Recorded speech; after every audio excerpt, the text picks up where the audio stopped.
মোজোর মধ্যে কেউ লেবু রস দেয় নাকি? আমি দেখলাম আমার বন্ধু মোজোর মধ্যে লেবু রস দিচ্ছিল। আমি জিজ্ঞাসা করলাম, বন্ধু তুমি কি মোজোটাকে নষ্ট করছো?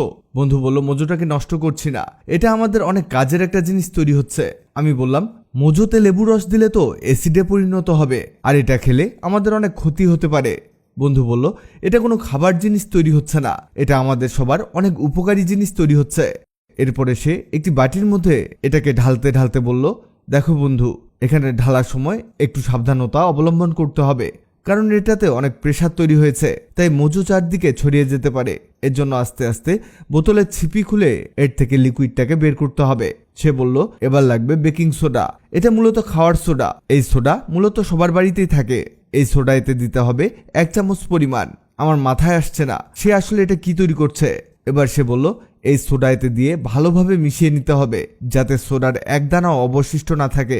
সে এটা মেশাতে মেশাতে, আপনাদের জানিয়ে দেই, আগের ভিডিওতে কমেন্ট করেছেন যশোর থেকে আখি কুকিং, চাঁপাইনবাবগঞ্জ থেকে আক্তারুল ইসলাম, ওয়েস্ট বেঙ্গল থেকে সুচিত্রা মণ্ডল। আপনারা যারা কমেন্ট করেছেন আপনাদের ধন্যবাদ। বন্ধুর মেশানো হয়ে গেছে, সে এবার নিল লবণ। আমি বললাম, লবণ দিয়ে কি করবে? বন্ধু বলল, লবণ এতে দিতে হবে, যে কোনো লবণ এতে দিলেই চলবে, মোটা হোক আর চিকনই হোক না কেন। লবণ 1 চামচ এতে দিয়ে আবারও মেশাতে হবে। বন্ধু বলল, এই উপকারী জিনিসটি তৈরি করতে আমাদের কোনো প্রকার কষ্টই করতে হবে না, শুধুমাত্র যা কষ্ট আছে তা হলো এটাকে মিশিয়ে নেয়া, তাও আবার পারফেক্টভাবে মিশিয়ে নিতে হবে। তার এটা মেশানো হলে এরপরে কি দিবে তাই ভাবছি। সে বলল, এরপরে লাগবে ভীম লিকুইড। আমি জিজ্ঞাসা করলাম, ভীম লিকুইড না থাকলে কি দিয়ে কাজ করব? ভীম লিকুইডের পরিবর্তে যে কোনো ডিশওয়াশার জেল তুমি এতে ব্যবহার করতে পারো। এই লিকুইড এতে দিতে হবে 1 চামচের বেশি। এখানে আইডিয়া অনুযায়ী কিছুটা বেশি লিকুইড ব্যবহার করছি। আমি বললাম, ওকে, এরপরে কি করতে হবে তাই বলো। বন্ধু বলল, এরপরে এটাকে ভালোভাবে মিশিয়ে নিতে হবে। আমি বললাম, কাজ কি শুধু এটাই, জাস্ট মিশিয়ে নেয়া? বন্ধু হাসতে হাসতে বলল, হ্যাঁ এটাই কাজ, তবে শেষে আরো কাজ আছে।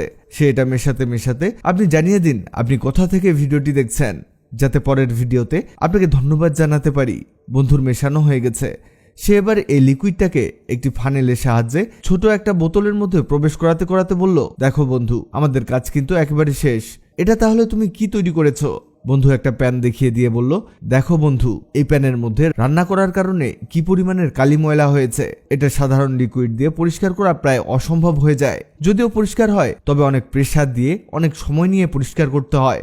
অথচ আমার তৈরি এই লিকুইডটা দিয়ে কত সহজে পরিষ্কার হয় দেখবা এবার। আমি বললাম, সত্যি অনেক পরিষ্কার হচ্ছে, এমন একটা লিকুইড বানিয়েছো যা দিয়ে ইনস্ট্যান্ট অনেক পরিষ্কার হচ্ছে। বন্ধু বলল, দেখেছো, আমি বললাম না অনেক উপকারী আর কাজের জিনিস তৈরি করে দেখাবো? আমি বললাম, ধন্যবাদ বন্ধু তোমাকে। ভিডিওটি আপনার কাজে আসবে, তাই দ্রুত খুঁজে পেতে টাইমলাইনে শেয়ার দিয়ে রাখুন। ভিডিওটি ভালো লাগলে লাভ ইউ একদিন। এমন সব তথ্যবহুল ভিডিও পেতে ন্যাচারাল বিউটি হ্যাক্সকে লাইক ও ফলো দিয়ে রাখুন।